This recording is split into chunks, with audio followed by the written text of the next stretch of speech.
Hi everyone, today I will update you with my last work about spatial and temporal sensitivity analysis of atrial blood flows. Several researchers performed simulations by using first-order accuracy in time, while others used second-order accuracy in time as well. All researchers used a second-order accuracy in space, however, our code is a second order in both time and space.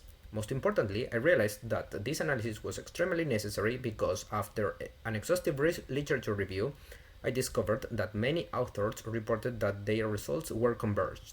And by converged, I mean a way of confirming that our results are almost the same when we increase or decrease the number of mesh cells. However, many of those researchers only varied the size of the mesh by a factor of 2 or 5, which is not enough to demonstrate that the results are converged. So what we have done is to vary the number of mesh cells by a factor of 10 or 100. We used 4 patient-specific geometries and computed the flow by using rigid walls and the constant parabolic velocity profile at the pulmonary veins. Then I was able to post-process my results and compute a hemodynamic index called the time average wall shear stress, which is relevant because it represents the tangential forces exerted on a piece of tissue when blood is flowing. For the qualitative results, we can see from the following animation how the flow looks like in the following geometry. The flow enters from the pulmonary veins and leaps through the mitral valve. We can see that the flow in the left atrium appendage is stagnant.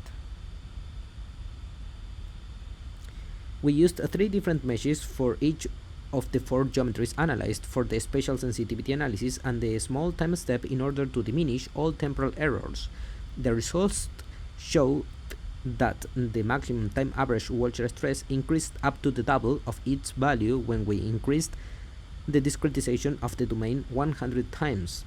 Qualitatively, each geometry has a different sensitivity index. For instance, time average wall shear stress index can present great differences for one of the geometries, while for others, smaller differences. For the temporal sensitivity analysis, we only used 1 mesh for each of the 3 geometries. The number of mesh cells was 6.7 million, which was our finest mesh, and I varied the time step between 0.1 up to 2 milliseconds. From the following figure, we can see that there is no notable difference between 0.1 millisecond and 2 milliseconds for all the models analyzed. As a conclusion, a spatial sensitivity analysis results showed a drastic change in time average wall shear stress index covering a span of 0.1, 1, and 10 million elements, or mesh cells.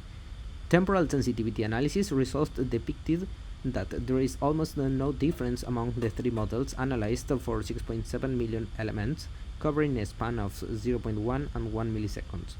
Our solver cannot violate the restriction imposed by the CFL number.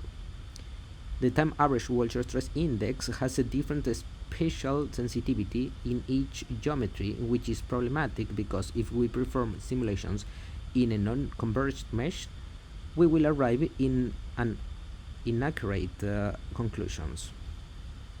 I am also writing a scientific paper about the non-Newtonian effects of blood, and I would like to thank the European Union Commission for funding the PersonalizeAF project and supporting each of the ESRs in their projects.